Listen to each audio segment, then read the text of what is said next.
This is CBS on Paramount+. Riffs are too repetitive, the lyrics make no sense. All the songs are B-sides and the cover art's a mess. There's so much here to tear apart. Listen to it for a week, now that week has passed. It's Why I Hate This Album podcast with Tim and Garrett. Hello and welcome to another episode of Why I Hate This Album, the show where we pick a song or album, listen to it for an entire week straight, and then come back here and tell you, the listener, and I know some of you may or may not be viewers, find the feed, if we hate the album or song, and of course why. I am one of your hosts, Garrett Harvey. With me as always, Wozniak to my jobs, Timothy Richardson. Jobsniak, how are you doing? Pretty great, actually. Why are you doing well? Well, a couple of reasons, Garrett. First, you'll be real pleased to hear this. I'll be out of your hair next week. I got tickets to Wimbledon, so I'll be going to London to dress up and go to Wimbledon. The other thing, though, the interns and I have finally solved the problem we've been dealing with. I don't know if you'd call it an infestation. Well, no, that doesn't really describe it accurately at all. It's more of a violent turf war against the Yakuza, but I think we finally have a handle on it. I'm not going to say what the solution we have come to is, but I suspect you will be really proud of both our methods, and I think the fellow Tims are going to be proud of our results. Interesting. I'm going to give you Garrett, I'm so proud of this, I'm going to give you a hint. I've enlisted the help of the triads. Okay, listen, I'm just going to skip to the end of this. This is introducing the snake to catch the rat and the owl to catch the snake and the hawk to catch the owl. Before you know it, Tim, you're bringing Bengal tigers in. You are merely trading one problem for another. Unless the triad is severely weakened in their battle with the Yakuza, I don't think the Bengal tiger is going to do much good.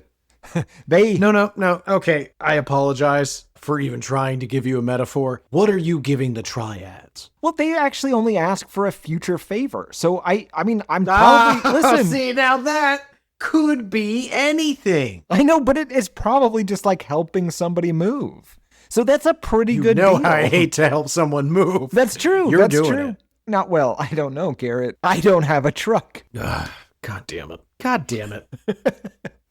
What are you doing this weekend? Oh, I can't do anything. I'm helping the triads move. Eddie Tang? Yeah, got a new condo uptown. To be honest, we just have to hope that the Yakuza doesn't win because they're going to see this as quite the betrayal. Oh my God.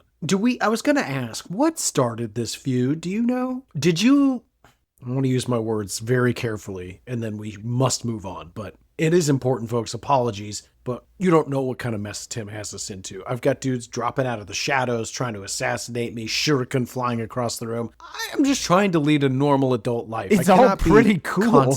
Yeah, listen, did you ever once hear me say it wasn't fucking rad? There are literal Asian gangsters constantly trying to murder us. It's awesome, but it's no way to live. No, it's like that Pink Panther thing, except they're fucking serious. They're serious and pretty good. I'm shocked. Well, I'm not shocked. I'm alive. I'm shocked you're alive, although you have employed quite the human shield approach that has served you well in the past. But anyway, they're crafty, Tim. One of them was in the dryer the other day. Yes. I just slammed it shut and hit high for 45 minutes. She served him right. He's actually the second one that was in there. I didn't even notice. I just loaded my clothes on top of him, and he ruined most of my clothes with his stains, yes. Honestly, I think we should just focus on the fact that I got tickets to Wimbledon. The lottery. They were £60, Garrett. That's crazy. It's funny. I was going to ask you if you were watching it on TV because I find it atrociously boring. Oh, God, me too. You're going. Oh, God, that's amazing. No, it's going to be fun. I did the U.S. Open. It was fun. It will be fun. Live sporting events, especially something like that. There's grass, fun. Garrett. Now, how did they play on the grass? What do you mean? What would you have them play on? Courts, not grass courts. I don't even know, Oh, that's true. Yogi's going to have to dodge lots of shit. This ball boys? You should not bring Yogi to Wimbledon for so many reasons. But I got him this nice little polo shirt. It's white, Garrett. That's adorable. You know what? He's going to tear it up. Risk it. Oh, sure. But worth it. Yeah. Now, Tim, you're not going to know the answer to this, so Google it when the show ends. Isn't that the thing where you eat berries and cream? Berries and cream? I'm pretty sure that the Wimbledon tradition is some sort of bowl of berries and cream. Well, if so, they really shouldn't have the white shirts. I'm just going to say that. I'm looking it up. I want to know. Strawberries and cream are the iconic traditional treat at the Wimbledon Championships, a pairing served since 1877. Well, I'm going to be a mess, and I'm going to sing that song at them. You'll be pleased to hear this, Tim. The berries are sourced from Hugh Lowe Farms in Kent. You are always saying, almost to the point where I want to hit you, you know who makes the best strawberries? In my Kent. defense, they do. Hugh Lowe Farms is amazing. Ah, Would you like me to bring you back some berries? absolutely. What about cream? Would I like it? Yes. Do I trust you to properly care for the cream between London and New York? Not even kinda. I could see you just putting a finger in it or just something. Well, the I'm gonna have to berries I could wash. What were you going to say? Were you Garrett, going to say smuggle? Were you going to smuggle cream into America? Were you going to put it in a little Ziploc bag and tape it to your tum-tum? Listen, Tim, the whole reason I brought it up, you fucking mental patient, you will have the opportunity to say, may I have some berries and cream? Berries and cream, berries and cream. I'm a little lad who loves berries and cream. And it'll be appropriate. Here's the other thing, and this is something that I don't feel like many people do, but they should. If you have a completely legal product, a product that you're allowed to take on an airplane, let's say a sandwich, a turkey sandwich, it is completely legal to duct tape that thing to your upper thigh and go through security with it. There's nothing they can do. That's your right. It's absolutely your right. What are they going to do? They're going to arrest you for turkey sandwich? Now, it's also, this is just fair as fair, it is their right to pull you into a windowless room for 4 to 6 hours and ask you repeatedly why in God's name there are cold cuts strapped to your legs. I like to warm it up. Also, Let this I man go. like to make the... Ah, there it is. You've inconvenienced me, and now I'll inconvenience you, the only way I know how. in this soggy, hot turkey sandwich. God, it would be so soggy. You know me, I sweat a lot. We must move on, Gross. Garrett. The point is, Yakuza, triads, Wimbledon, sandwiches taped to your thighs. Or anything. Anything. In fact, you're allowed to bring aspirin with you through security. You're not required to keep them in an aspirin bottle. That's not a law. You can have them in a baggie, or a condom, and you can swallow that condom. Maria full of grace and acetaminophen. Anyway, wow, Tim, that's fucking hilarious. Also, you are the guy that inspired me to start carrying sack of pills. Because I traveled quite a bit for a very long time for my job, doesn't matter why. And I would worry that I would have the exact interaction that one would by having a nondescript sack of various pills. And then Tim traveled with me once to Moab, perhaps, and they didn't hassle him at all. And from that moment on, sir, up to literally when I went to Minnesota a couple weeks ago, sack of pills. Yep. And nobody ever questions it. Ironically, that same trip, you thought that sack of nondescript pills was going to be a problem. I thought the fact that you brought a brick of rock climbing chalk, unlabeled, and just in a sack was going to be an issue, and nobody cared about that either. I think it's a confidence thing. If you just put it on Front Street and you're just like, what's up? They're like, well, this must be legal. Yeah. Oh, good stuff. Okie dokie, Tim. Pleasantries out of the way, we really must get down to business. What song you been listening to for an entire week straight? I have been listening to Garrett Harvey's father, Right Said Fred, and his 1991 debut single/novelty song, I'm Too Sexy. Just to be clear, my father is not in the band. He is the Right band. Said Fred.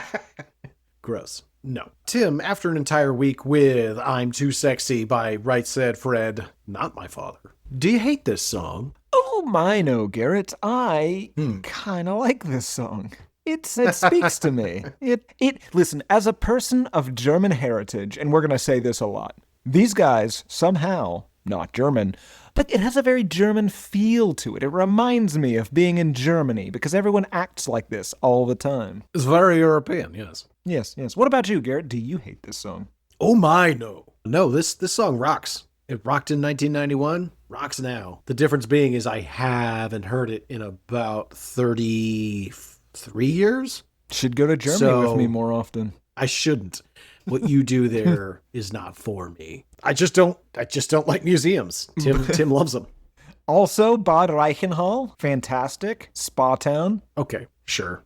I'm not made of stone. Anyway, no, the reason I'm able to really enjoy this song now is that I haven't heard it in 30 plus years. It's a weird, fun novelty song, and it's sort of a fun little time capsule that we're going to get into. It's an LMFAO song that came out 20 years before LMFAO. Yeah. Did you hear about the LMFAO singer? Yeah, I did. Yeah. It's not one of the uncle or nephew that accidentally kissed that one time, though. Yeah, it was the woman who guessed on Party Rock Anthem. Yeah. Anywho, you don't hate it, I don't hate it. Of course not. This is a really fun song. But I am really curious. What's your history with this song prior to this week? Well, Garrett, I've been to Germany. I've heard this song 1,000 times, just like everybody else. I had no idea who Right Said Fred was. As far as I know, I've never heard those words in that order before. To be honest, I would have guessed. Again, I haven't heard this in quite some time either. And I have sort of like a Mandela effect thing going on here as well. If you had asked me,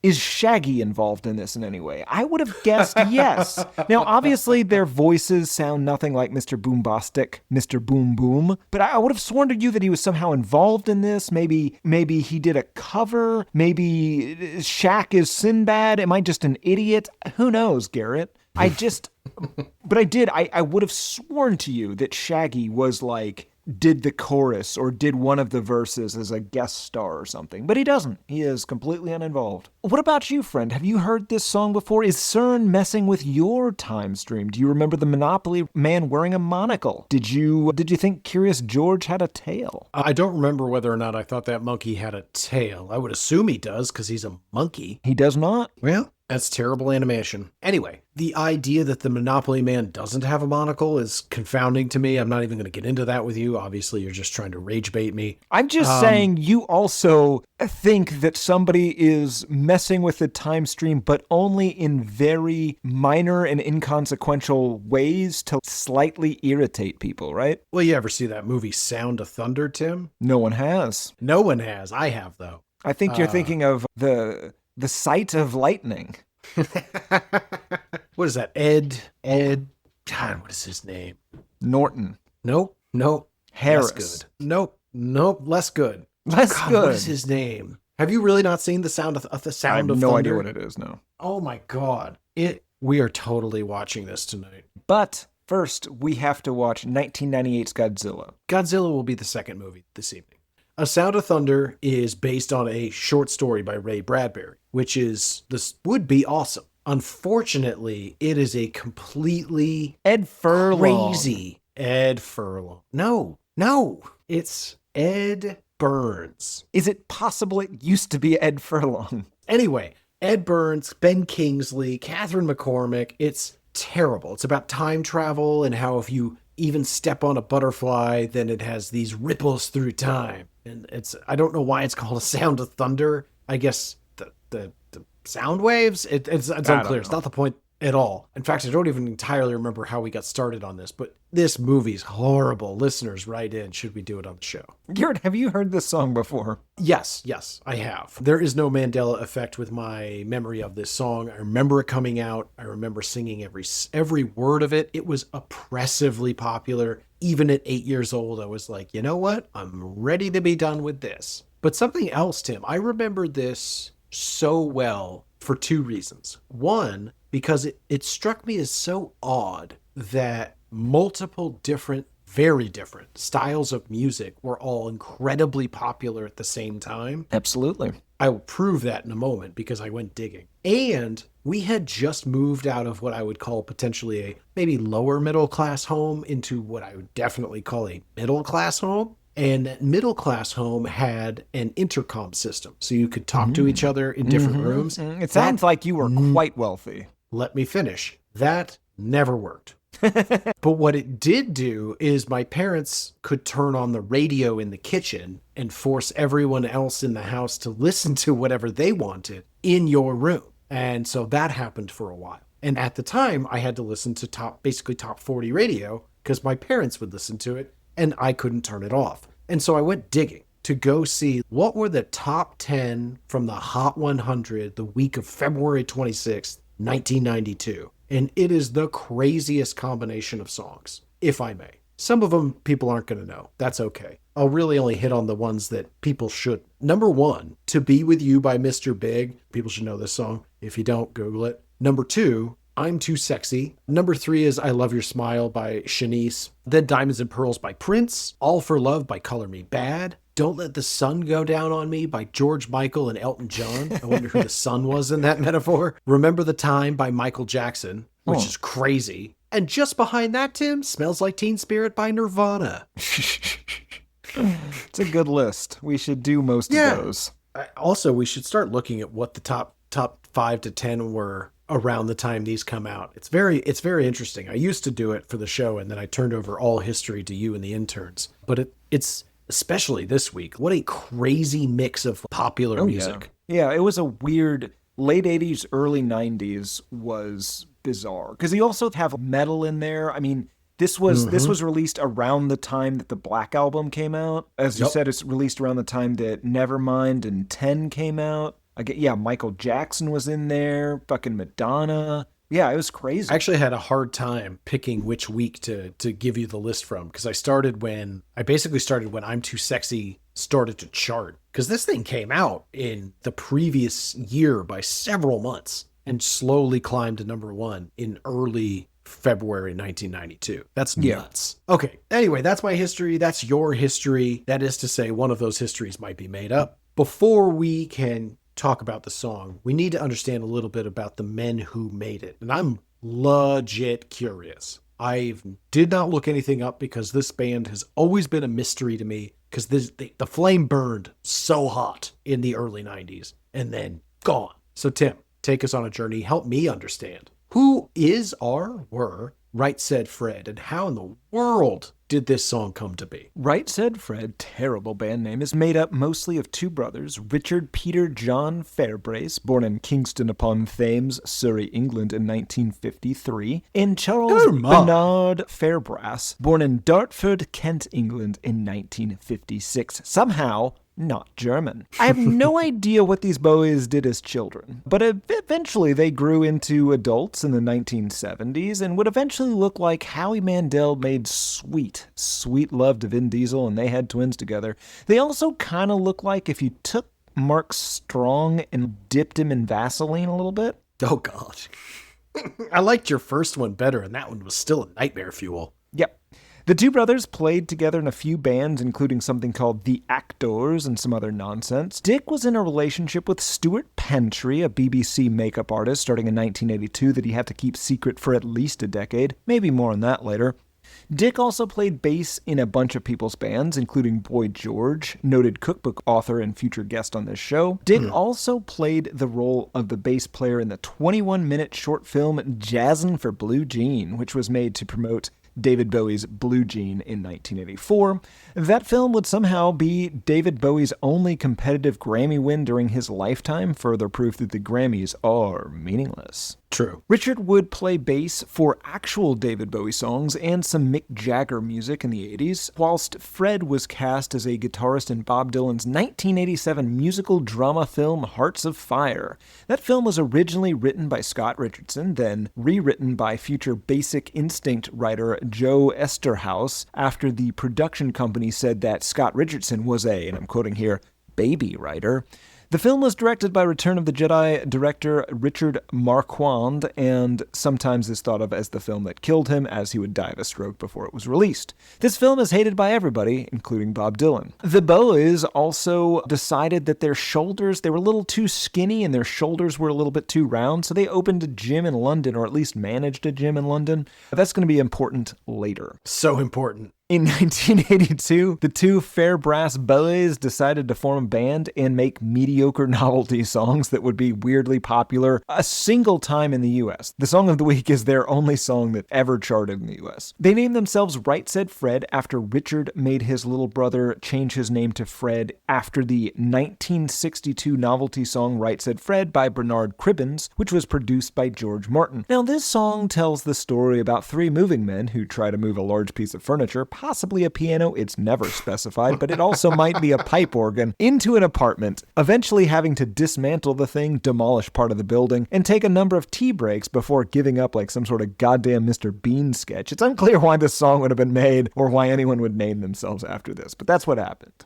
Do we know what the name of that song was? Right Said Fred. Oh, okay. I thought that was the name Yes. of the group. Got also, 2 weeks from now, when we do the next episode, possibly Right Said Fred. Jesus Christ. God damn it. They had a few other rotating guys in the band. It doesn't really matter. In 1991, Richard Fairbrass came out as bisexual, saying he liked pretty guys who look like girls and girls who look like pretty guys. Apparently, he was hounded in the media for this. He said the media tried to sabotage his career after that, and he had to further hide his boyfriend, which is sad because I think at least one of those things is what everybody likes, so I don't know what the big deal is.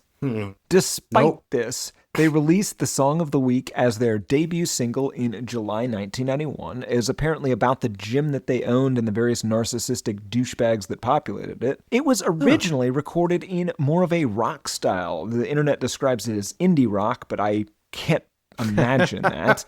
And everybody hated it. I wish I'd heard that.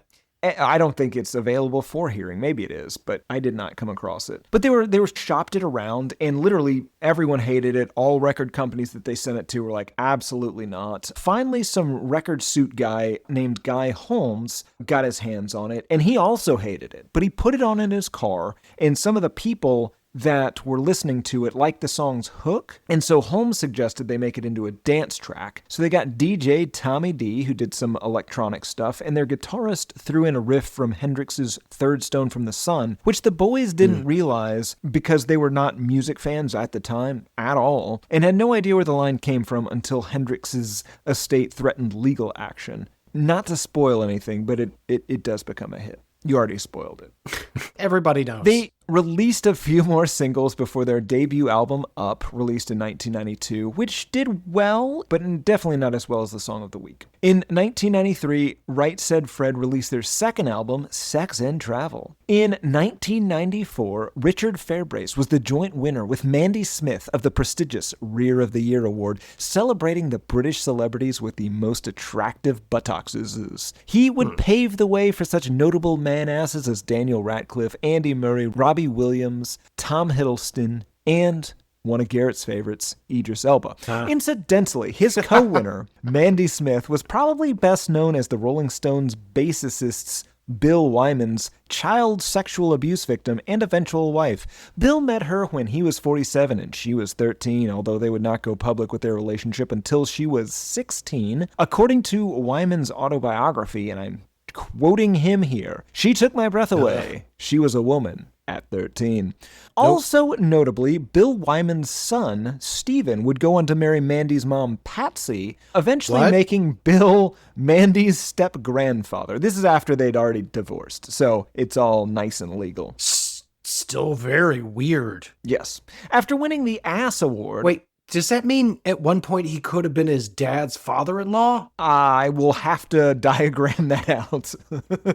If he married the father of his he married his father's wife's mother. Yeah, that so would make he him was the father-in-law of his father. Yes, absolutely. Again, no, they were divorced at the time, so this is all just fine. You have to call me dad.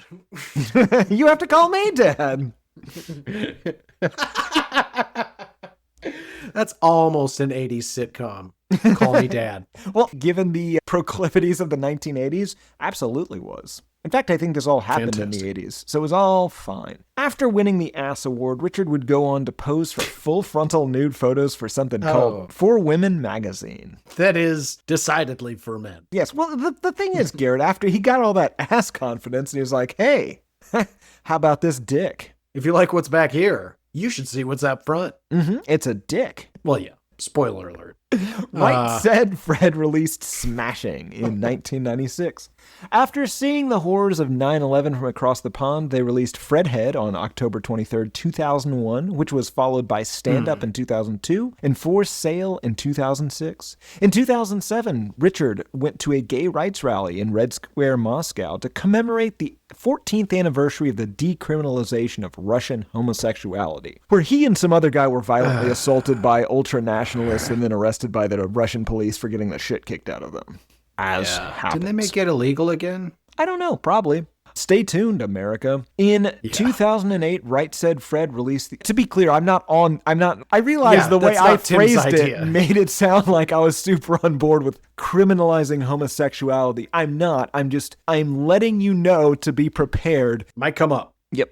In 2008, Right Said Fred released the album I'm a Celebrity, followed by the on-the-nose single Sexy Bum. In 2011, they released Stop the World. In 2017, they released Exactly, featuring the not popular single Sweet Treats.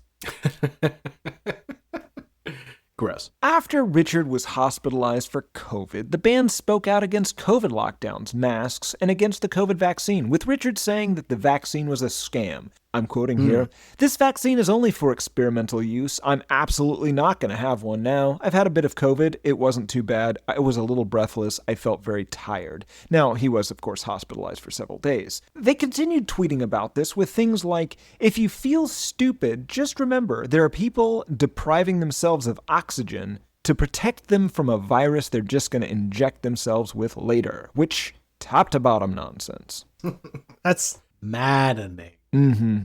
Starting to hate this song a little. Despite what happened to Richard in Russia. In 2022, Richard supported Russia's invasion of Ukraine and Putin's justification for his invasion of a sovereign nation, urging Putin to resist Western domination, and then he described Zelensky as a despot. I guess that's where we'll leave it. I don't really have anything more to say about these guys. It took a weird turn at the end. Weird turn into fascism. I really wish just one conversation wouldn't end with an awkward fascist state. In my defense, I'm quoting them. That's true. This time.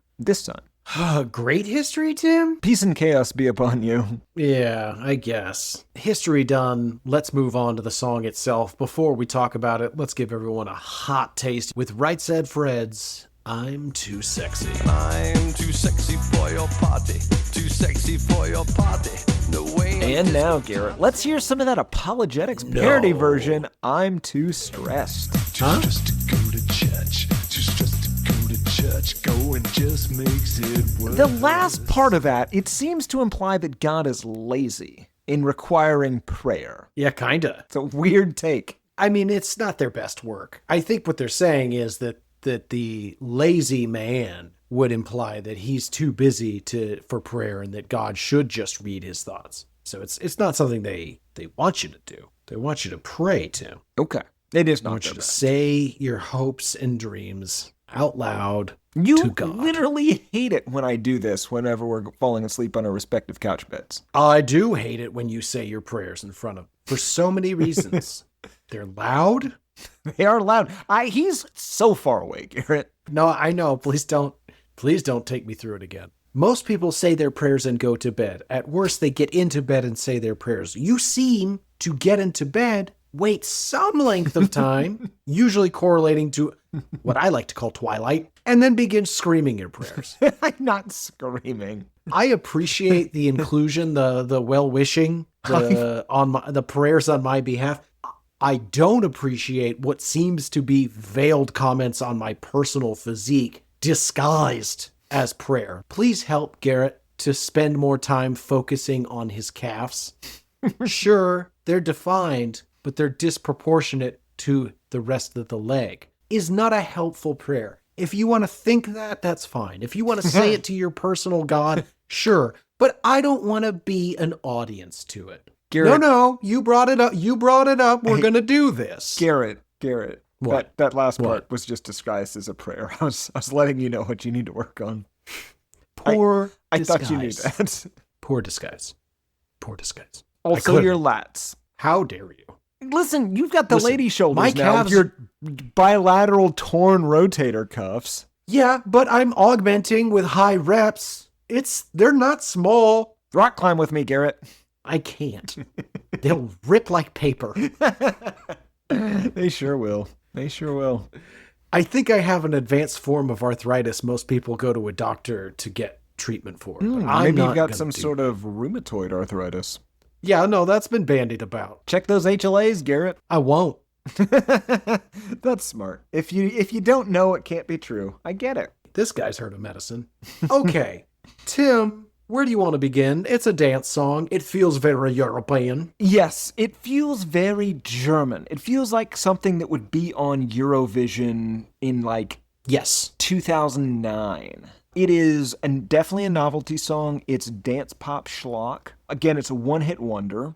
Catchy as all get out. Yes, but it's weird because they just sort of seem to adopt the personalities they're allegedly making fun of in this song. Yeah. And I mean, for life. Like, they're like, haha, look at these stupid gym rats, and they're weird staring at each other in the, oh my God, look at that handsome bald bastard. Yeah, we're on that in a minute when we get to the music video. It's an inoffensive song. It's a nonsense song. It doesn't even actually make a ton of sense. No, it doesn't make any sense. And that's fine. Well, I think it works really well if you're making fun of... If anytime you saw some guy looking at him too much in the gym, and you just sort of kind of got behind him and it just started spotting him and whispering, I'm too sexy for this shirt, that would solve a lot of problems. Or start some new ones, but I get your point. Yeah, well, if everyone did it, like if that guy punched you in the face, and as soon as he turned around, the next guy in line did it until he was like, look, man...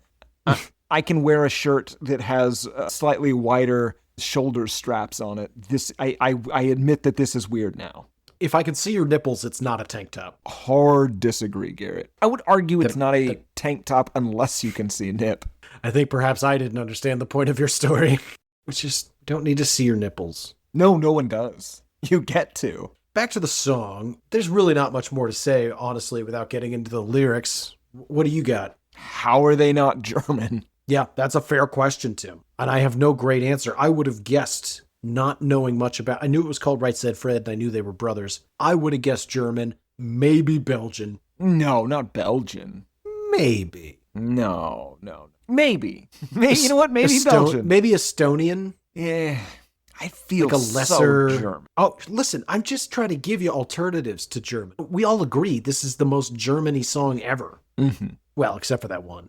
Anyway, I'm dying to get into these lyrics. Can we do that? Absolutely. I'm too sexy for my love, too sexy for my love, love's going to leave me. I feel like Bane has a little bit of a British accent, and it kept slipping into a Bane voice for me. Oh, listen, I'll never stop a Bane conversation. Now, I mean, Bane's a British fellow, so let's take the next verse before we get into it. I feel like let's he's get a South going American here, and source material. Is he? It's rude to the South Americans. Anyway, so yeah, I love that idea. Let's see if it fits. I didn't gravitate for the first time maybe ever to a Bane voice, but like I said, let's get into it. I'm too sexy for my shirt. Too sexy for my shirt. That's why I wear this vest. So sexy it hurts. That's the only way I'm ever going to hear it now. You're welcome. I'm too sexy for my shirt. Too sexy for my shirt. So sexy it hurts. I'm a metal. You know what I mean. And I do my little turn on the catwalk. Dr. Pavel? I really love how they say on the catwalk on this. On the catwalk. I love all of it, Tim. It's a great song. They hit you with such a solid, deep, I can't even get there. I'm too sexy for my love. The problem is you're not German. Nor is he, Tim. Nor is he. I'm too sexy for my love. Too sexy for my love. Love's going to leave me. It's great. So it seems like he's too sexy for the person he loves. I don't know. It's all nonsense. Let's keep going. I'm too sexy for my shirt. It's too sexy for my shirt. So sexy it hurts. Yeah, we've all been there. I would really like to hear Electric Six do a cover of this. Oh, you know what? I could see that. Now, granted, every time I picture Electric Six singing a different song, it's more or less Mark Hamill's The Joker. I'm too sexy for my shirt. That's also great. That's, you know what? All Batman characters can really relate to this, I think. It really is what we're into today, I guess. And that's fine. So he's too sexy for a shirt. We've all been there. Things are just so sexy. Babe, this shirt's chafing me. Gotta take it off. It's just too sexy for it. Song continues. I'm too sexy for Milan. Too sexy for Milan, New York, and Japan. Well, in Japan. I'm too sexy for your...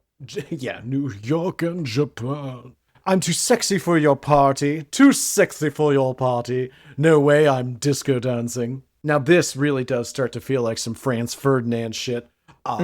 Too sexy for your party. It sounds if Franz Ferdinand, if the people in that band in a non-Anne Rice way were vampires, this might be what they come up with. I like that. Or if they were just forced into a huge genre change. This is their well, electronic version. They do some dance music kind of stuff too. Come and dance with me, Michael. God, we should do that and just really dig into those lyrics. Sticky hips and sticky lips. Why are the hips and lips so sticky, Garrett? You know, the lips were on the hips. I'm a model and I do my little turn on the catwalk. Yeah, on the catwalk. Yeah, on the catwalk. I do my little turn on the catwalk. On the catwalk, baby. Now it's turning into Bowie. And I do my little turn on the catwalk. Yes, on the catwalk. On the catwalk. Okay, Garrett, listen, I know that if we hire them to do our theme song, that money's probably going to go to some pretty evil causes. Yeah. But... that would be pretty cool, and I bet they do Pretty cool theme song. Yeah. No, I'm sure they do it. What else are they doing? They're spouting Russian propaganda and doing screeds against COVID prevention measures. I'm so glad I asked. Now, Tim, this was supposed to be a big moment for me, because for the last 30 plus years, I have wondered what the phrase, I'm a model, you know what I mean, means. I don't know what you mean. What does that mean? Well, I am very disappointed to tell you I know the answer now. According to one of them, quote, I was dating a model, and it was the start of the supermodel era. Things were very hedonistic, and I was thinking of big hair and dressing to impress. I hate how you read that. That didn't sound German at all. I was dating a model, and it was the start of that whole supermodel era. Things were very hedonistic, and I was thinking big hair, dressing to impress. You know, that sort of thing. It's less disappointing now, isn't it? That's true. It's nothing other than the fact that he was hanging out with models a bunch. Yeah, they're as dumb as the people at the gym, I think, right? Yeah, that's exactly what he meant. Yep. Then he lets us know I'm too sexy for my car. Too sexy for my car. Too sexy by far. I also would like a cake version of this. I think they are born to cover this song. Mm-hmm. I'm too sexy for my hat. Too sexy for my hat? What you think about that? I think you're silly. Now we get the chorus again. Same words, except gets a little saucy. The last verse is, I shake my little tush on the catwalk. Pretty sexy. Pretty sexy. Mm-hmm. Then we get the bridge, which is what I like to call the too sexy breakdown, where it's too sexy for my too sexy for my too sexy for my sexy for my sexy for my before we get the tush chorus again. And then, Tim, you want to read the last verse? I'm too sexy for my cat. Too sexy for my cat. Poor pussy cat. I'm too sexy for my love. Too sexy for my love. Love's gonna leave me. And I'm too sexy for this song. Hard cut.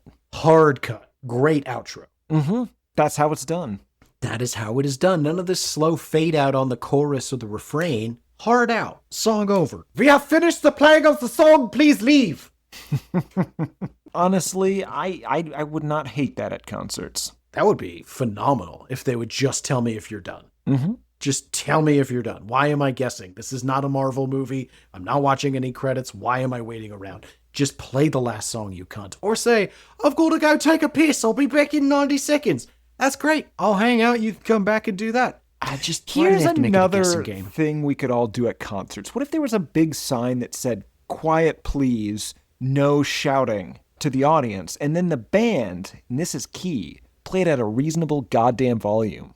That would be nice, because I have long-term tinnitus. Oh, yeah, absolutely. I can't hear shit. I'm super deaf, and last Friday, my right ear was ringing for 18 hours. It was unpleasant. I have a confession to make, Garrett. On the right Tiny bell in side the of... house. You know, I suspected. I searched that desk for a good hour, and then I was like, you're crazy. You're crazy. How would he have a tiny bell in the house that would make you think your ears are ringing? It's in the drywall. Of course it is.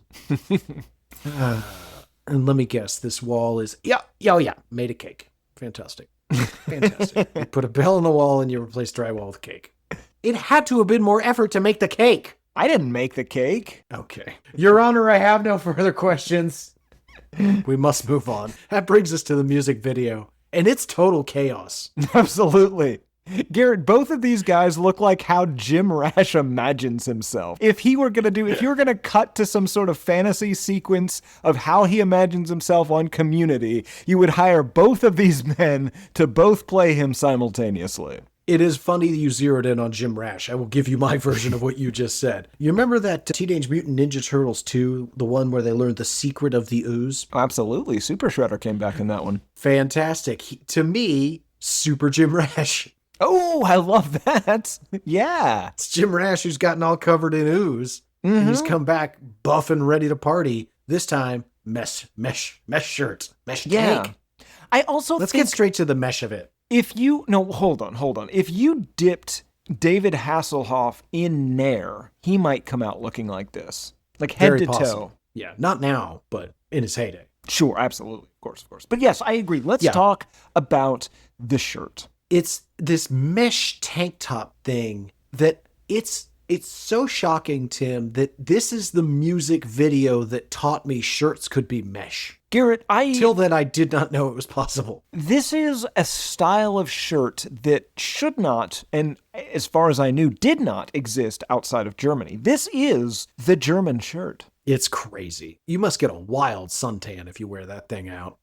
Now, see, the way it works is it's flowy enough that it moves and you actually get sun on every part of your torso. You'll end up severely burnt. You think you have a shirt on. Fun side story. In high school, I was with a buddy of mine. We were at the mall or some shit. And he stumbled upon a Hawaiian shirt and was like, I think I'm going to get this. And I was like, okay, whatever, dude. And I look at it and I realize it's a fine mesh. Dude, he wore that shit to school on Monday. And I don't even know if he got into the building before people were like, we can see your nips, Blake. Yeah, and that's not a tank top. That's not how that's supposed to work. It was so...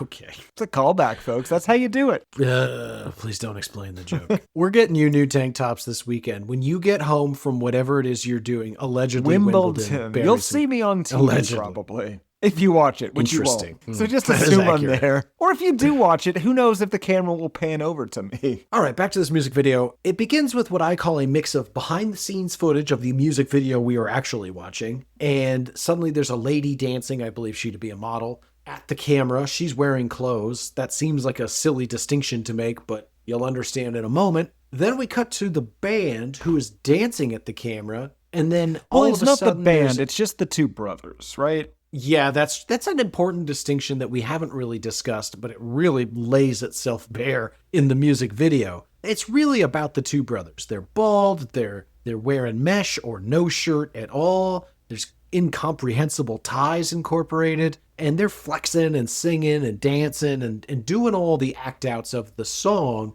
And then in the corner is the guitarist who seems embarrassed to be there. Yeah. It's pretty. Also he's fully clothed. Yeah, they should have really, at the very least, thrown a bald cap on that guy, right? That would have been incredible, because he has quite a head of hair. It would have looked insane. So finally we see there's a stage set up that's actually like a runway that you would see I don't know what they're called, like a model show at. What do they call those? A catwalk. What do they? Fashion show. That's what they call it. Yeah, but a catwalk at a fashion show. And there's a whole bunch of women in bikinis pretending to be the press at said fashion shoot while the band is walking and playing on the catwalk. I don't fully get why they're in bikinis, but I am cool with it. Yeah, it's not bad. Then we get just a feast of shirtless and low tank men and men wearing mesh shirts for a good minute or so. Then suddenly we're getting out of a car, a very tiny car, wearing the band's own t-shirt, which I will say, Tim, you were not in the States at the time, I assume. The I'm too sexy with the lipstick on the shirt. Those things were everywhere. Really? They may have made more money on that than they did on the fucking album. That is shocking. I mean, it's a great shirt. No one's saying it's not. The only thing that could make it better is if they'd done it like the Looney Tunes, where it was also in the back somehow, so it's kissing through you like a Tasmanian devil tearing through your torso. I love those shirts. Oh, I gotta say, terrible idea. Anyway, so they get out of the car and the guitarist is walking the opposite direction of the two brothers and rips their shirts off as he walks by, as you do. We should also say there's a 2007 version of this music video that has none of this in it. It's amazing. It's literally them just dancing in a white room. Oh, that sucks.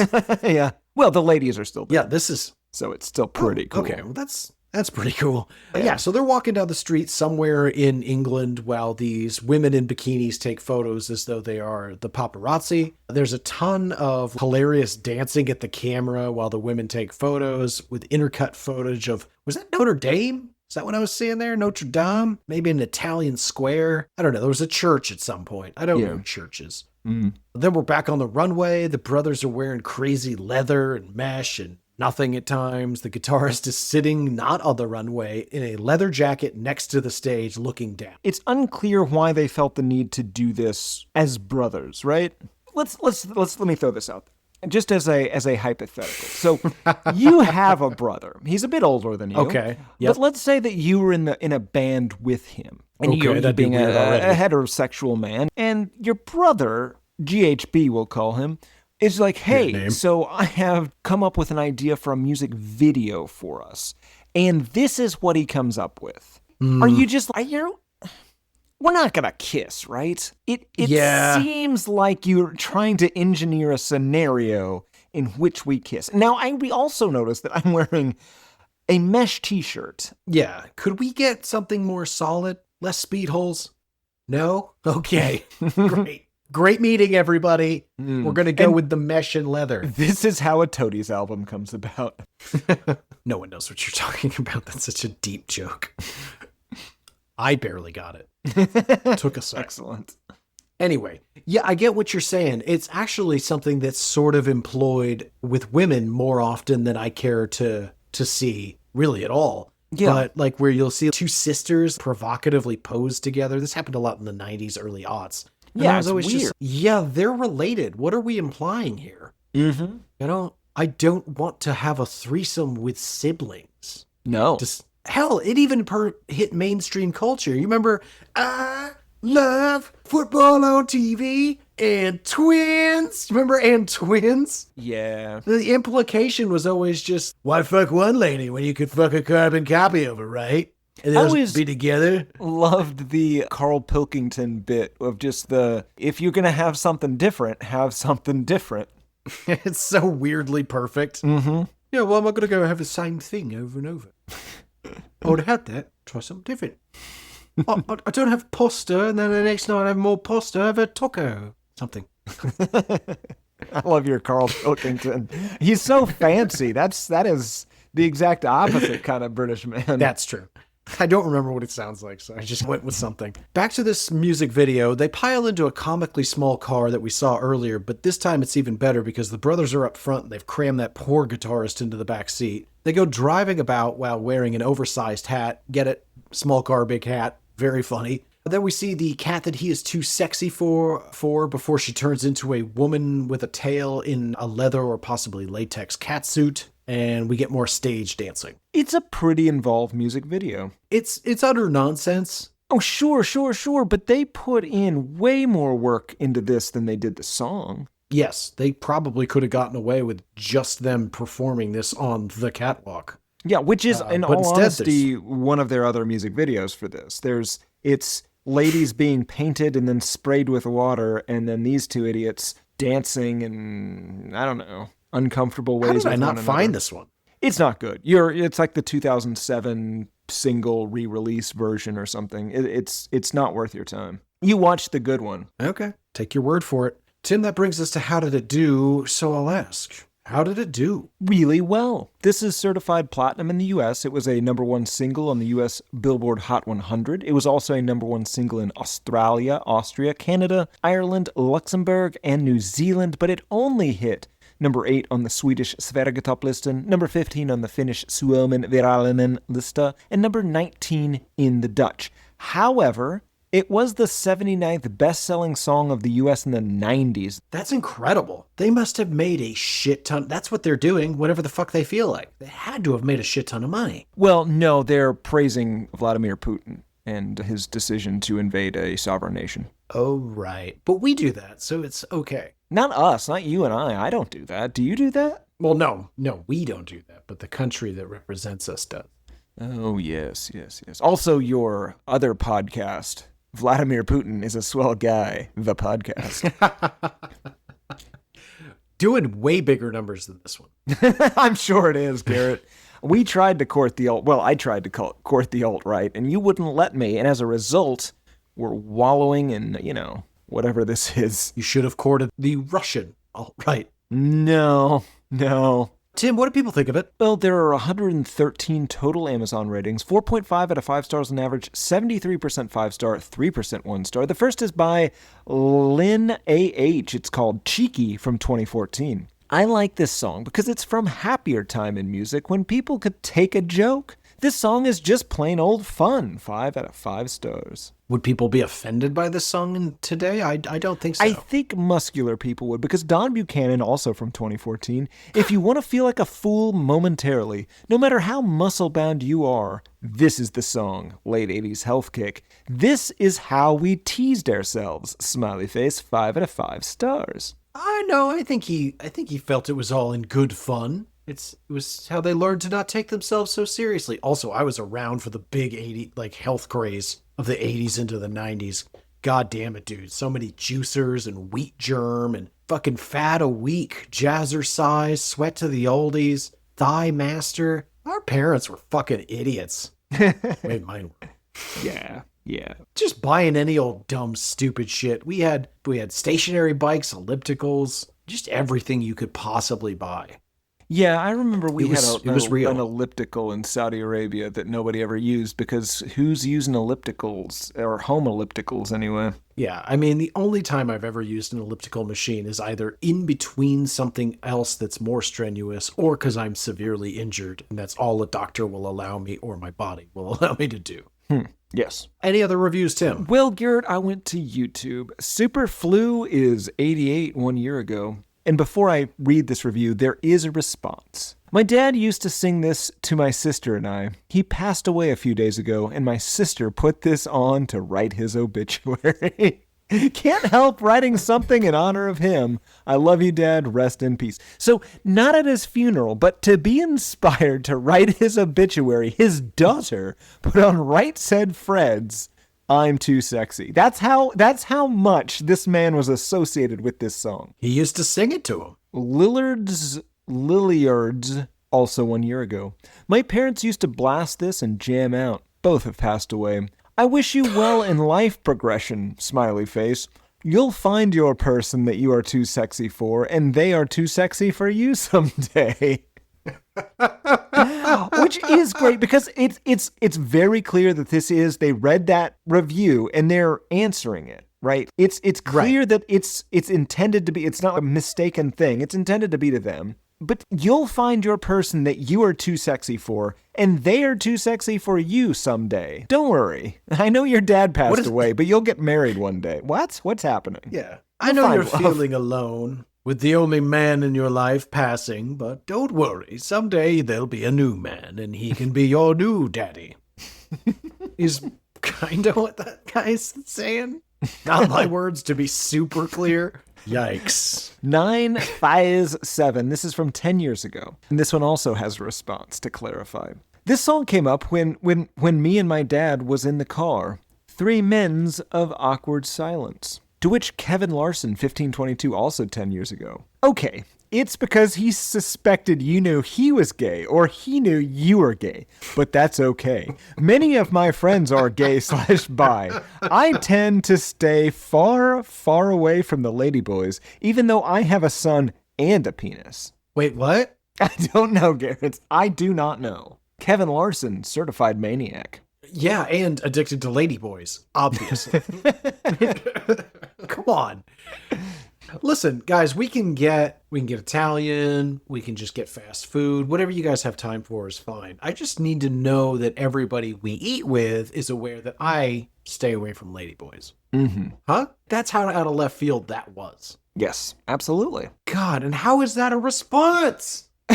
I think it works because they had an awkward moment in the car and he said, listen, one of you's gay. I don't know which one of you it is, but one of you's gay and the other one knows about it. Which, of course, yeah, I'm sorry. The other part was so outrageous. I forgot about the first bit, which is also completely insane. What are you talking about? They were quiet because it's uncomfortable to have a guy singing about being sexy with your daughter in the car, or child for that matter. Yeah. Now, I would argue this is a pretty silly song. And it's probably no reason to be uncomfortable. Yeah. Unless one of you is secretly gay, but both of you know that the other knows that you know. And in that case, you mustn't make a noise. Absolutely. One more, Garrett. This is by XXX Samp Player 1 XXX from 12 years ago. Some facts. One is bisexual, and the other is straight. Fact number 2. They're brothers. End of facts. No. I added the end of facts bit, but Okay. there are only the 2 facts. I think people have a lot more free time than you and I. Great reviews, Tim. Who's this for? This is for everybody in 1991. People that were willing to buy that shirt you mentioned earlier. Your father, who had access to both a boombox and an intercom, which is hilarious. And, anyone that likes to party. This is for LMFAO when they're like, why are we doing this? Put this on. I will add to your list, good list, by the way. I will add to your list amateur sporting event Jumbotron theme music. Oh, yeah. Yeah, if you're trying to get your audience to strip for you. Nope, just dance a little bit in between innings. Let's go Isotopes, but first, let's find out who's got the sexiest moves. And then it's just, people dancing in the aisles too or whatever. sexy for my shirt. Too sexy for my pants. Yeah, I get it. I don't think you do, but that's okay. Final thoughts, Tim. Is there anything we haven't said before we ask the big question one more time? I think we're going to move smoothly. God, no, we've said way too much about this already. I agree, so let's ask the question. We've been all the way through it. Do you hate the song? No, I don't. The music video's great. Really enjoyed that. The song is, again, it's something I would like to hear. I would actively like to hear once a decade and no more. What about you, friend? Do you hate this song? No, sir. I feel identical to your sentiments. I would like to hear this song about once every 8 to 10 years, and then I'm like, all right, I'm good. Never again. Alrighty, Tim. That brings us to listener mail. Should you go first, or should I? I think you should go first this week. Alrighty, Timmy. I've got 2 for you, and they are all suggestions. I figure if I start reading these on the show, we might remember and do some of them, or at least add them to the list. First up is from Kaylee. Kaylee's title is Love You Guys Plus Corn Suggestion. Oh, God. In parentheses, it's bad. Kaylee says some really nice stuff, which is going to make us uncomfortable, but I'm just going to read it. She says, found you guys some months ago from your review on the Korn Issues album and fell in love with this pod ever since. Thank you, Kaylee. I know your guys' feelings towards Korn, and I feel like you guys haven't heard the worst of them yet. Oh, God. I want to suggest their album, Paradigm Shift, an album hated by all of their own fans. That is a terrible name for a Korn album. Of course it is. Now, this album is hated by their own fans and by Kaylee personally. Now, It's do you so think bad, in fact, it is good? It's actually good music, and so Korn fans are like, well, this is terrible. This sounds exactly like that White Stripes band. I don't like it. Boy, that'd be amazing. I don't quite think it's that, but she does go on to say, it's so bad, I feel you guys will actually have a really fun time with it. Anyway, so I think it's so bad it's good, more of a Corey Feldman, less of a, oh yeah, I love this. This sounds MC5. Yes. No, Yes. it won't be that. It'll be worse Korn. Yes. Warren. I hope it is EDM-ish. Now that would be amazing. You know what? I think I would like to hear a Korn's cover of this song. I would not. Too far? That's where you and I differ. Too far. I think you wouldn't. No. Anyway, thank you two for keeping this pod going. My shifts would be extremely boring without it. You should not listen to us at work. You should do your work. Your employer is paying you for your time, and you're betraying him or her with not giving him your full attention. Kaylee, I can't don't listen to support him. that. He's never had a real adult job. Of course you don't. Do not listen to him. Founder, owner, operator is not a job, especially when they're not real companies. Nor is Dreamer. Don't even saw you inhale. Dreamer is not a job. Fuck you. My second email today, Tim, is from Nick, and Nick wrote us all the way back in 2022. Good God. Sorry, Nick. We have some. Yeah, that's why I'm going to start doing this. Nick writes, not Tim, you're Tim. This is Nick. Nick writes, "Hello, Garothy and Tirrit. I just wanted to send this email and say, first off, hate the show. Been listening every week for months now, and I have also gone back to listen to everything from before I started the potty. Second off, I just want to throw you guys, or guy, who knows, some album suggestions. In order of awfulness. Gwar, War Party. It's a bunch of art school dudes that dress up. Well, we know what Gwar is, dude. We don't need a description. Yeah, I've got Gwar news from this week, I think. Also, we did a Interesting. Gwar album. Did we? Mm-hmm. No recollection of that. They're scumdogs of the universe, Garrett. Come on. Oh, yeah. It was actually pretty fun. Mm-hmm. Next album, Mindless Self-Indulgence. He describes it as Frankenstein girls will oh, wait. I think this is maybe the title of the album. Frankenstein girls will seem strangely sexy. This is an album that my friends iTunes put under the genre of industrial jungle pussy punk, whatever that means. Sounds sexy. It does sound sexy. Next up, the less exotic, Bowling for Soup. Oh, yeah. A hangover I'm on you board don't with deserve.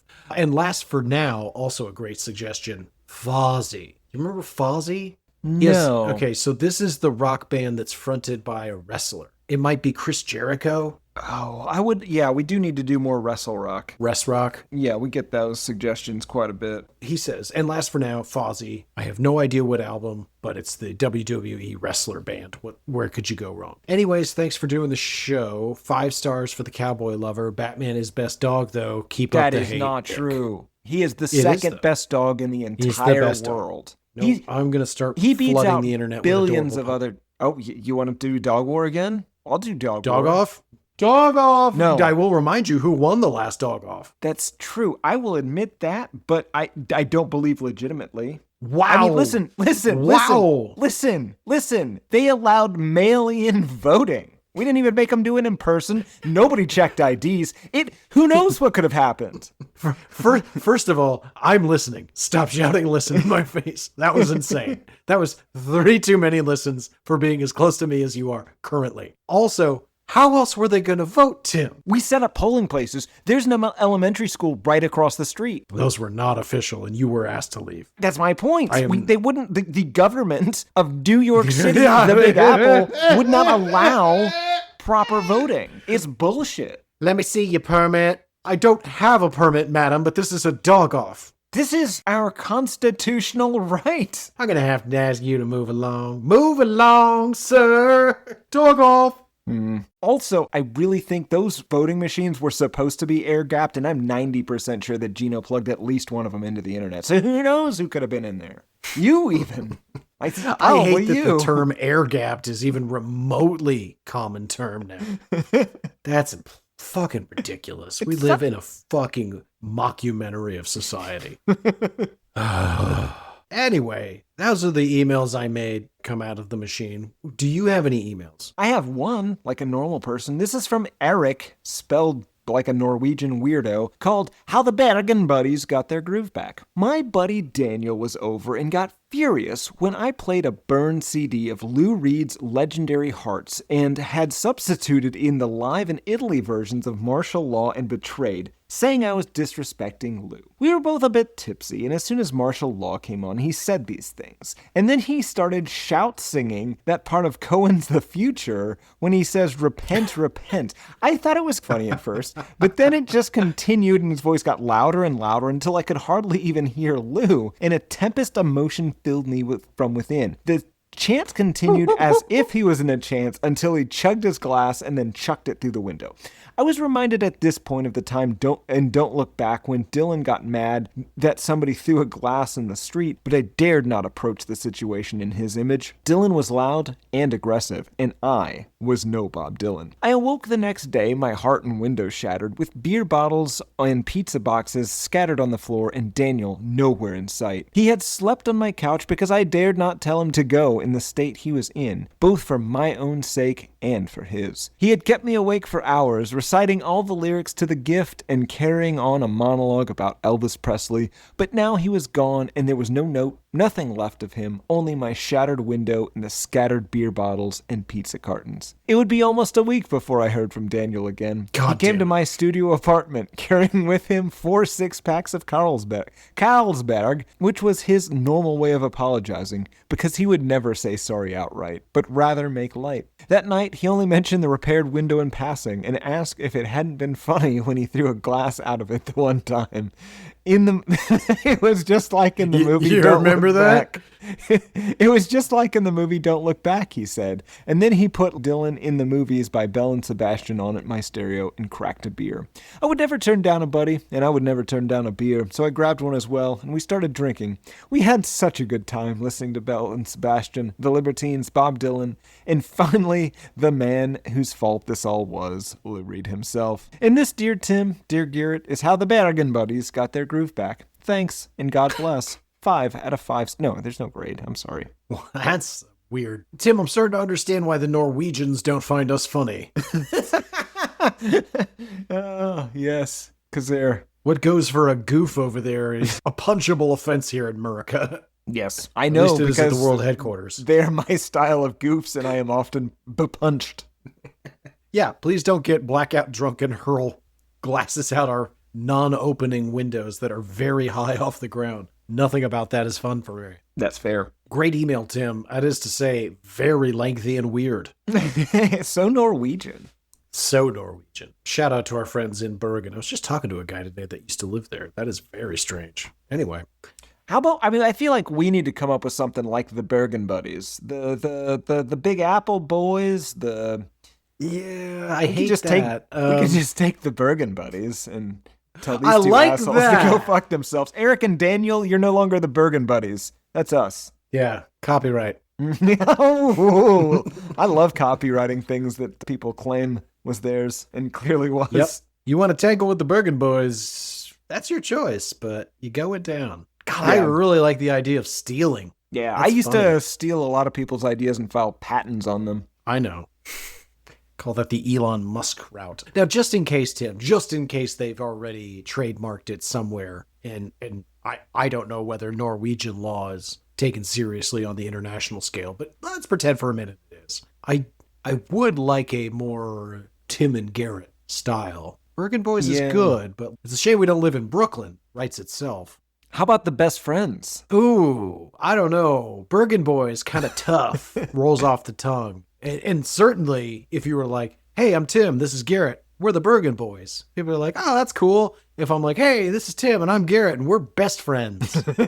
Or even worse, the best friends. Both really speak to me. But here's the thing. It seems not tough in the moment. But okay, so somebody's, oh, okay, well, I'm going to stab and rob you because, that doesn't sound that tough. Because they think we're a bunch of 1-2 rubes. And then you jam your hand in their mouth or whatever it is your opening move is that terrifies people so much.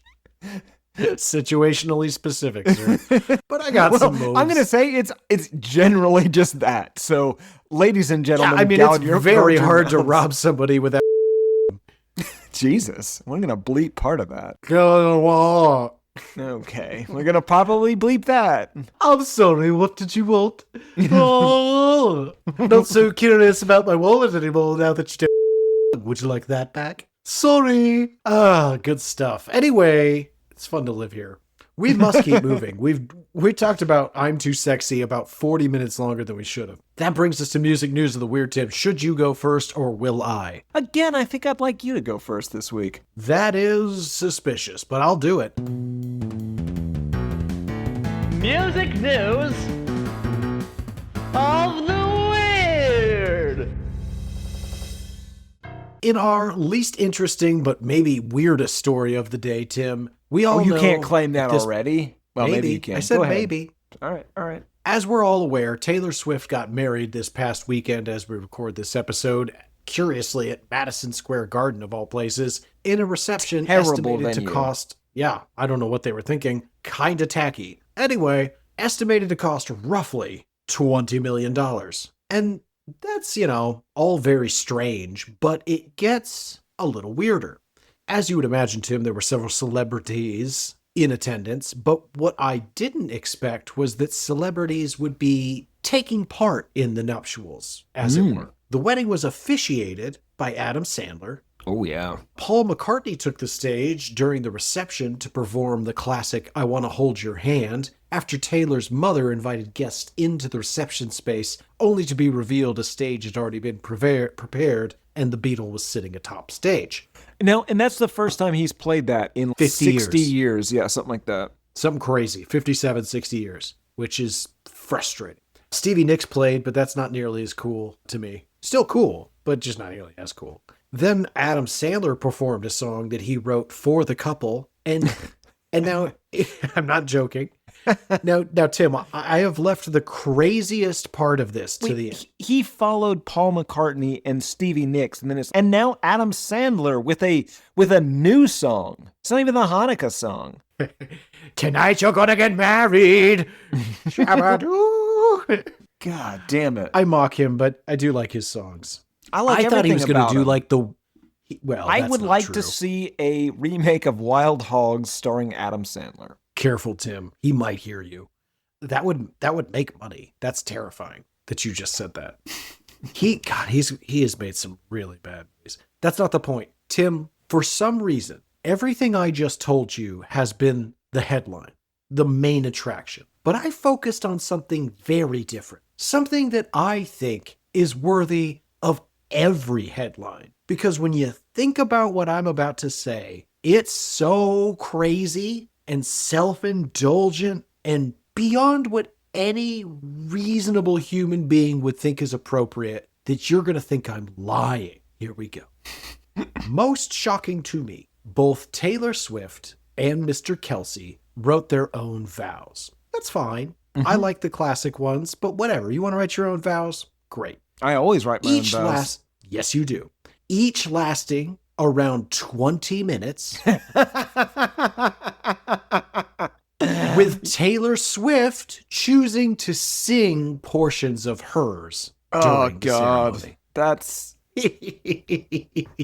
Listen, we're going to catch a lot of heat from this, but that sucks. That's right. That sucks. Now, we wish them well. We have no ill will towards these people. But if I went to a wedding, and first of all, let's ignore the crazy part, and each person's vows were 20 minutes, I would get up at minute 10 and be like, this has gone on long enough. That's the point at which you all of a sudden have an objection to this union. I get it completely. Here's the thing, though. Imagine you're Travis Kelce, right? Presumably, she hasn't run this by you before. It seems a little tacky too. So she's doing her, obviously she's, hey, my vows are like 20 minutes. So you're also going to need to make your vows about 20 minutes. And so he's already, God damn it, this is fucking stupid. This lady's an idiot. This is, again, not my words. I think she's great. I'm just saying that I assume he would have thought that if this situation is. Anyway. But then she starts singing at some point during hers. I have to assume he's horrifically embarrassed. I would be. Are you fucking... You're gross. Now, Now, again, this is not me saying this. I think she's wonderful. Right. But magical. I assume he would be like, you're gross and this is gross. Yeah, I would be so embarrassed if my soon-to-be wife began singing her vows at me. I don't care if you're Taylor Swift. That's uncomfortable. That being said, I have written a bunch of poetry for whenever, you finally come around to do a friendship wedding. Oh, we'll see. Every year it gets slightly more likely. I don't want to hear those, by the way. I'll sign the papers for convenience, but I really don't want to know how you feel. Garrett, it's 20 minutes. Oh my God. And there is several songs. It's a rock opera. Listen, if it helps at all, Taylor Swift performs the musical portions of them. Well, assuming we can get her. I'm curious, Tim. So it Is might be better me if it's- performing them. Because It's I don't definitely think gonna we be can get her. We definitely can. She's a billionaire. But she loves Listen, love. Is it weirder if she is singing acoustic, solo, a cappella? Acapella is by Or- far the weirdest. What if it's fully produced, though? And No, she's got because like an outfit change and here's the backup thing. dancers. That's stupid. But if it's a cappella, like you have to It's more uncomfortable. It's more uncomfortable. And there's also a point in Mr. Kelsey's, like, he has to also be thinking, like, am I the only one fucking hearing this? Is she singing? Or did I have a stroke and now her speaking to me just sounds like her singing? Because that's no way to live. No, it really isn't. But I'm so curious. Was it just straight into singing, or was there kind of like a transition where she's and then starts singing, kind of get the melody going, or is it just straight into it? Because here's the I've other never thing, seen like- someone have a public meltdown, so I don't know how you do this. The other thing, this is definitely why we weren't invited, because The only reason. 6 seconds into that, once the shock wore off over the whole crowd, you would have heard just a single Yep. and and then, she's gonna lose her place and have us killed. Yeah. Or her, will just be killed by somebody random afterward that's not a fan of hers. Right. In a completely unrelated incident. So And if anyone's curious, that sound is the amount of time it takes to raise one's hand and put it over their own mouth, or a good friend's.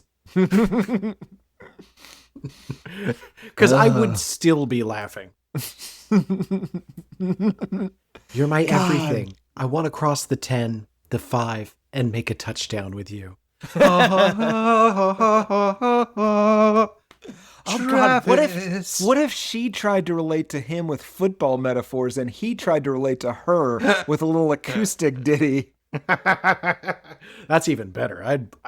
I would slow clap if he started singing.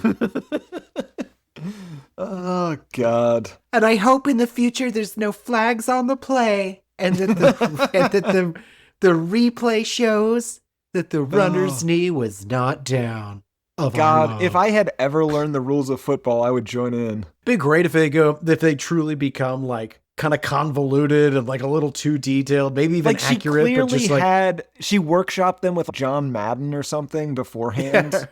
Got some real like you're gonna want your insider emotions to go wide right. Why are you doing that voice? I don't like this. Boom! She just assumes You had me that's how forever. people talk about football is in that fucking Midwestern man's voice. Yeah, weird, gruff voice. All right, let us continue, Tim. What news do you have for me? Oh, Garrett, in Guar news, Guar recently received a visit from the Secret Service after repeatedly dressing a guy like Trump and murdering him on stage like the scumdogs of the universe they are. Blehar, the berserker, said, "We fictitiously killed President Obama. We didn't hear from the Secret Service, but you fictitiously killed Trump, and you better believe there's going to be some shit going on. For years, Guar would do whatever the fuck we wanted. We would kill politicians from both sides of the aisle. We would kill famous people. We never had any backlash. I mean, granted, when we killed Princess Diana, people got a little upset. When we put when we pulled a fish out of Lacey Peterson's pussy, people got a little upset. But until Donald Trump got in office, that's when people started getting extremely upset about politics and music and politics in art. People acted as if Guar changed, but Guar didn't change. The world frickin' changed." I like that he says frickin' there. The way people feel about politics changed. The way people feel about comedy and humor changed. Comics like to complain about, college campuses and censoring speech. And yeah, it is true, college kids are frickin' stupid. There's no question about it. And being uptight about identity politics is absurd. But we still never got any heat from that segment. It's not feminists or the politically correct squad. They didn't really come after Guar. Who came after Guar was fucking Trump fans. That's who came after Guar. Despite this, Garrett, Guar has decided to continue their show, and at a Washington, D.C. stop of the Warped Tour last weekend, they did in fact disembowel an effigy of President Trump. That's their right. Anyway, Garrett, that's my extremely long quote from Blah, the Berserker. What do you have? You got anything else? Tim, you know who Gary Glitter is? Oh, yeah. He got into some Yeah, trouble a few years back, if I remember correctly. This fella can't seem to stop getting into some trouble. This is, of course, for anybody playing at home, the disgraced 82-year-old glam rock hitmaker who is currently serving a 16-year-old sentence for sexually abusing minors at the peak of his fame. Jesus. Good news. He'll be facing new charges in England for alleged sex abuse crimes against, you guessed it, more children. Gadd was convicted in 2015 of sexually abusing 3 school children between the years of 1975 and 1980. Can I Glitter was pause right released here on real quick? I really, really wish that we had some sort of editing ability so I could remove the casual way I said that thing initially. Go ahead. But we can't. Glitter was released on... This is great. So Glitter was released on probation briefly in 2023, but immediately violated the terms and was reincarcerated. In 1999, authorities jailed Mr. Glitter for possessing, you guessed it, curvy. He moved to Cambodia, which most innocent people do, but was deported in 2002 under suspicion of sexual offenses. A Vietnamese court sentenced him to 4 years in jail for committing obscene acts with 2 girls whose ages I'm not going to say because it's really disturbing. More disturbing than the other things I've already said. And of course, the singer whose Rock and Roll Part 2 prominently featured in The Joker, if anybody's still wondering who this guy is, as well as every sporting event in the 90s for at least probably the last 80s and 90s, has denied being sexually interested in children, despite the mountains and mountains of evidence to the contrary. Fuck this guy. I am glad that more people who he hurt are going to get to have their day in court. Because even if he's in jail, I would like to be able to be like, if it were me, I would want to have him convicted. I think so, yeah. Have it on the record that he's the worst. Yeah, be like, yeah, let's just make sure you never get out. Because people keep letting you out, and then you do more sex crimes. And move to Cambodia to do sex crimes. Yeah, I feel like if there was ever a reason to look at a passport and be like, oh, I don't think so. Like, that's definitely a man named Gary Glitter is immigrating to Cambodia. No, you know what? I don't know. We're going to put you in jail and figure out why later. You know what? We're not gonna let you on the flight. We're gonna have a bit of a ring. See if you've been peddling kids. And if you have, you're not going to Cambodia. Oh. Yeah, I thought so, Mr. Glitter. I don't want to play. I'm not playing Mr. Glitter. I'm not doing that role. No. You are the other one. You are Mr. Glitter. I'm not doing it. I'm not going to do it. You're not going to bait me into... I love... For the record, that was Garrett's voice. Please stop. Oh, God. We bleeped so much. The bleeps all of that in broken. Conversation. I don't know, man. Tim, what news you got? Well, Garrett, in poop news this week, Noah Kahan, do you know how to say that name? Noah Kahan. He's very big. How do you People spell love his it? music. Kahan. I would say Kahan. Kahan. Could be Khan. He has asked a small contingent of fans to stop being disgusting at his shows. If you have to poop at a show, please, dear God, just go to the bathroom, he wrote after apparently witnessing a fan shit on the floor at the front of one of his concerts in, you guessed it, Philadelphia. I've pooped my pants as much as the next 29-year-old, but you guys gotta understand that there's a venue worker out there with a 1,000-year stare after dealing with that. Apparently, people don't want to go to the bathroom so they won't lose their place in the front of his concerts, and one shit the floor. In further poop news, Garrett, your girl, Olivia Rodrigo, seems to back up the practice of some members wearing diapers or whatnot so as to not lose their spot in the front of the crowd. She said, I have been to certain concerts and certain festivals where people wear diapers so that they can be in the front row of the show. And that's been an experience as a performer that I have smelled. She said this is similar to time she's been to the Big Apple New Year's Eve ball drop, saying everyone is wearing diapers. They sit there all day. I think about it often. It's a real thing. I think about it often. I like that she's haunted by it, but otherwise, Jesus Christ, people, it's not that important. Hey, are you okay? What are you thinking about? All those full diapers in Times Square at noon. They have 12 more hours. Those diapers are so full. I'm sorry, what? I said, do you want to go visit my sister in Wisconsin next week? So full. Garrett, what poop news do you have? Luckily none, Tim. Instead, I have what happened news. Tim, you remember Lizzo? I do. Oh, well, I know. unfortunately for the rest of the internet, they do not. Tim, she released a new album recently. It arrived June 5th and it was titled Bitch via Atlantic Records. And within its first week, it sold a mere, get ready for it, 2,649 albums. That's low. Yeah. It's real now, low. it did rack up 2.7 million on-demand streams, which is apparently... That's really low. Correct. In its second week, sales dropped to 650 units, and streams dipped to just under... No, that's it. Okay. That's it for the whole week. And streams dipped to 900,000. It is a bit of a steep drop-off from her previous album, 2022 Special, which debuted with 40,000 copies sold and 69,000 equivalent album units earned. I'm not sure exactly that math, but it was enough for a number 2 debut on Billboard 200. And for whatever reason, her new album basically did about as well as Texas Toast expects to do. Maybe a little worse. I assume it didn't chart. Yeah, we can definitely beat that. I assume it didn't chart. Oh, God, no. Okay.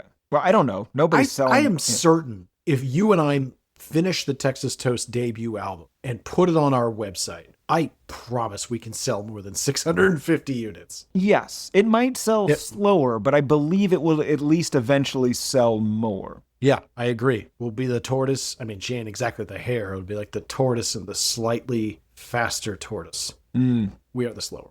So, sorry, Lizzo, that really fucking sucks for you. I don't really understand it, as I didn't like either album, but to each their own, and I hope you do better next time. Tim, what do you got about crushing disappointment? Well, Garrett, I have some future news. Kirk Hammett of Metallica has been murdered.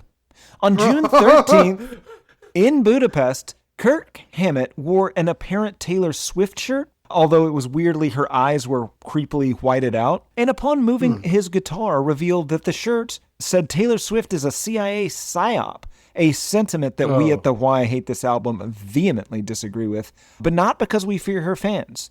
Well, Garrett, at the very next show while playing Seek and Destroy, Kirk Hammett fell off stage in what the show is publicly alleging was sabotage. Wow. By the Swift Army. Yes. Now, he remained alive, which is why this is future news, but I fear for his life. Do you think it's a joke? Maybe it was a joke. Well, Swifties, it was a joke. Also, the things Garrett said was a joke. Oh, yeah, the stuff I said was definitely a joke. But, I mean, it might not have been. If you have to exact your revenge for your fearless leader on James Hetfield, I'm not here to tell you don't.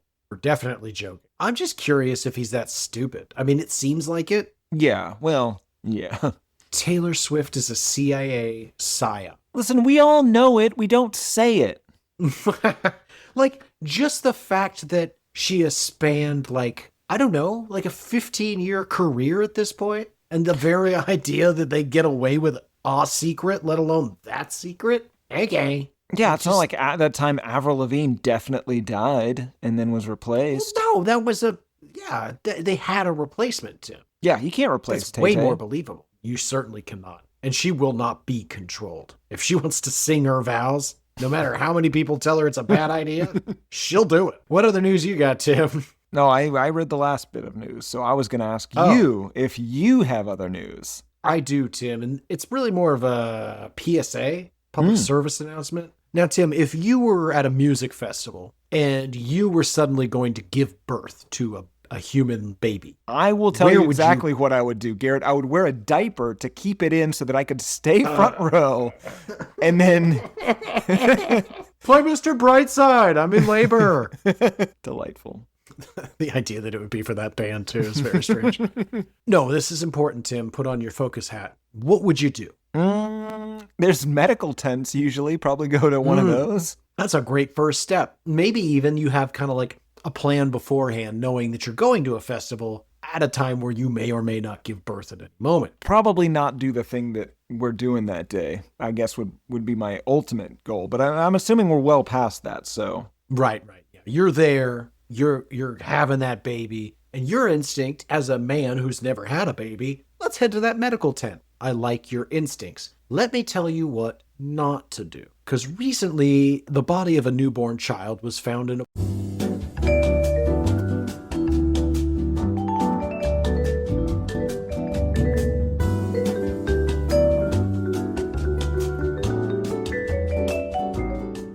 So, we're not looking to bring anybody down, but I feel like this is a great opportunity to say publicly and in a broad forum, if you're gonna have a baby at a festival, seek medical attention. Do you disagree? No, I'm just very upset by all of this. Yeah, it's pretty bad. Might not make the cut. We'll see. But we may have done a long bleep, and we'll just stick to the part that's most important. If you're gonna have a baby at a festival, seek medical attention. Not a porta potty. Okay, that's good advice. You don't need to know why Garrett gave you that. But you can guess why. But don't. Tim, what other news do you have? I think that's probably good. I It's think really going out on a downer. Yeah. Jesus. Well, I'll go out with one more PSA. I got a second one. It's less tough. If you were considering seeing Lil Wayne live in concert, don't. Because there's a good chance he will not show up.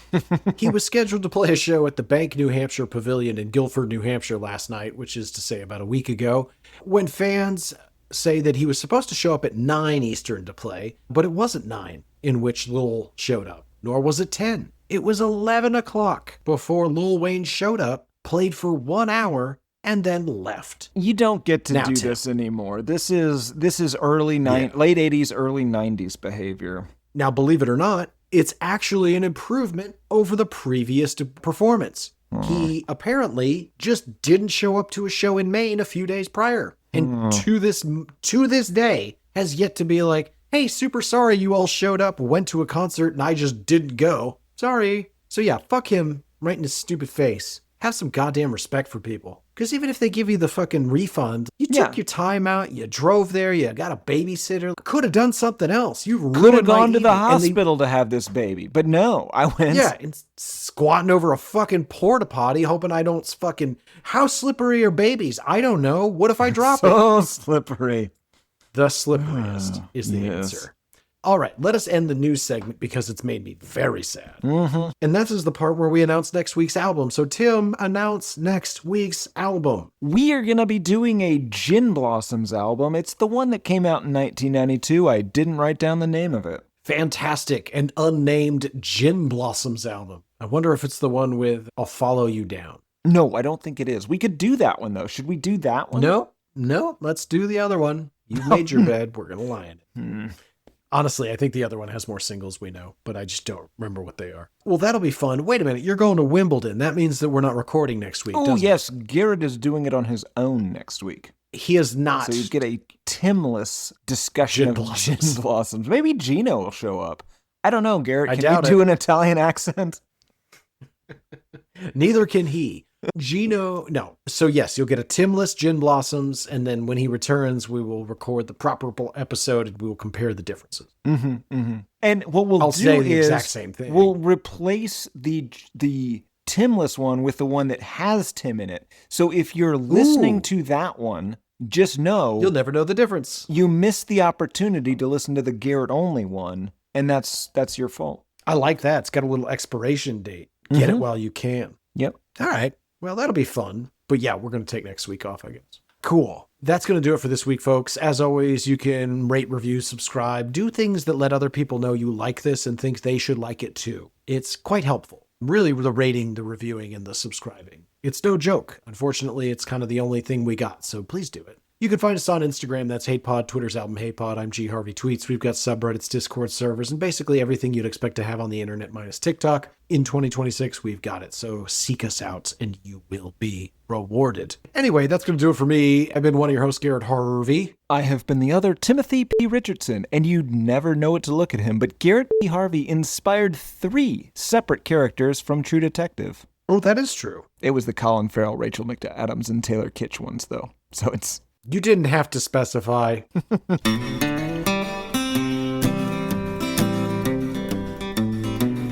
There's cowboys running through my dreams. Nothing's quite the way it seems. I joined the Navy, got kicked out in a week. My facial features aren't distinct. Try to find some meaning in these songs. The genius is a genius, got it wrong. No, it's a lobster murder sex thing.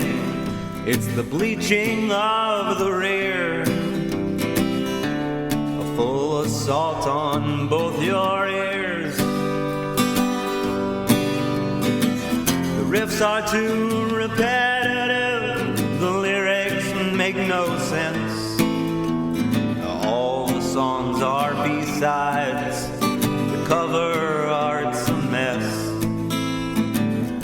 Listen to it for a week. Now that week has passed. It's the Why I Hate This Album podcast with Tim and Gary.